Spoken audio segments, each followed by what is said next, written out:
is sponsored by BuyMote e-shopping app. என்னுடைய டிஸ்கிரிப்ஷனில் பைமோட்டோட லிங்க்கை கொடுத்துருக்கேன். அதை கிளிக் பண்ணிங்கன்னா ஒரு ஆப் இன்ஸ்டால் ஆகும். ஆப்பை கிளிக் பண்ணி நீங்கள் உங்களுடைய ஃபோன் நம்பர் ரெஜிஸ்டர் பண்ணிவிட்டு நீங்கள் shopping start. Hi, I am Karthika, physiotherapist. Now, given the condition, நம்ம physiotherapy help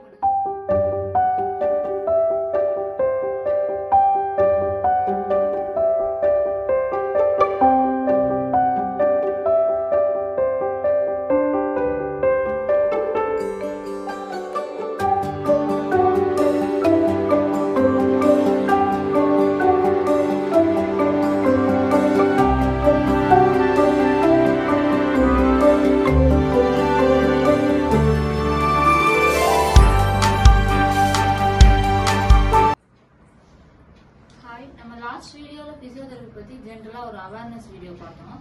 இந்த வீக் நம்ம என்ன பார்க்க போறோம்னா prevention is better then cure. அதாவது எந்தெந்த டிசீஸ்க்கு எந்தெந்த மாதிரி சிம்டம்ஸ் வந்தா நம்ம முதல்லயே அதை தெரிஞ்சுக்கிட்டு அதுக்கு தகுந்த மாதிரி நம்ம ட்ரீட்மெண்ட் எடுத்துக்கிட்டோம்னா அது ஃபர்தரா எந்த ஒரு காம்ப்ளிகேஷன்லயும் கொண்டு போய் விடாத மாதிரி நம்ம பார்த்துக்கிறதுக்காக ஒரு சிம்பிளா ஒரு 4 கண்டிஷனை பத்தி நான் இப்போ டீட்டெயிலா சொல்றேன் உங்களுக்கு.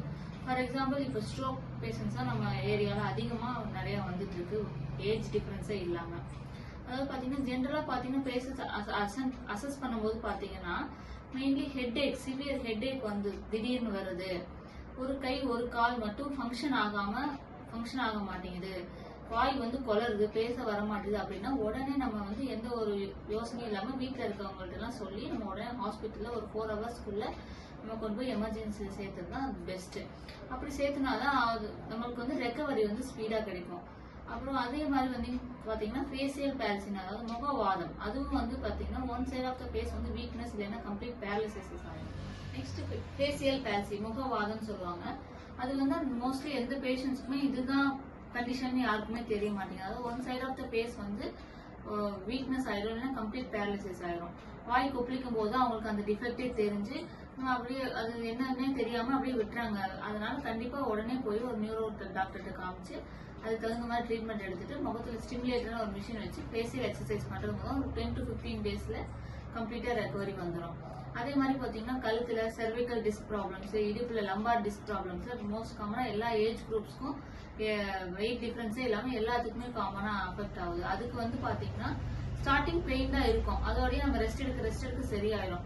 அது அப்படியே பாத்தீங்கன்னா டிஸ்கம்ப்ரஸ் ஆகி அது போய் நரம்பு அழுத்தி கையில அப்படியே ரேடியேட்டிங் பெயினா, அதே இடுப்புல அனுப்பிச்சுன்னா காலில் அப்படியே ரேடியேட்டிங் பெயினா வரும். அது அப்படியே சயாட்டிக்கான்னு சொல்லுவாங்க அந்த கண்டிஷனுக்கு.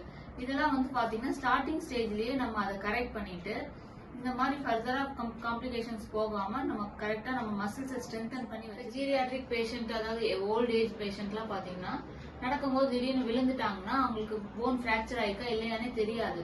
அதாவது நம்ம வந்து அது உடனே வந்து நம்ம போன் ஃபிராக்சர் ஆயிட்டுனா அந்த இடத்துல ஒரு ரெட்னஸ் வரும், தொட்டு பார்த்தா சூடா இருக்கும், பயங்கர ஸ்வெல்லிங் வந்துடும், ரெஸ்ட்லயே பெயின் இருக்கும். அப்போ உடனே நம்ம அவங்க ஹாஸ்பிட்டல் ஷிஃப்ட் பண்ணி எக்ஸ்ரே எடுத்து நம்ம ஃபிராக்சர் இருக்கான்னு கண்டிப்பா பார்க்கணும். விட்டுட்டு அப்படியே பெட்ரிடன் பேஷண்டா இருக்காங்க, ஏஜ் பேஷண்டா இருக்காங்க விட்டுட்டோம்னா அதுவே வந்து போன் இன்ஃபெக்ஷனா மாறிடும். அதனால அதையும் கொஞ்சம் ஏர்லியரா நம்ம வந்து பாத்துக்கிறது ரொம்ப நல்லது. இப்ப எல்லாத்துக்குமே வந்து போன் வந்து ரொம்ப வீக்கா இருக்கு, ஆஸ்டியோபோரோசிஸ் கண்டிஷன்லாம் நிறைய பேர் பாக்குறோம்.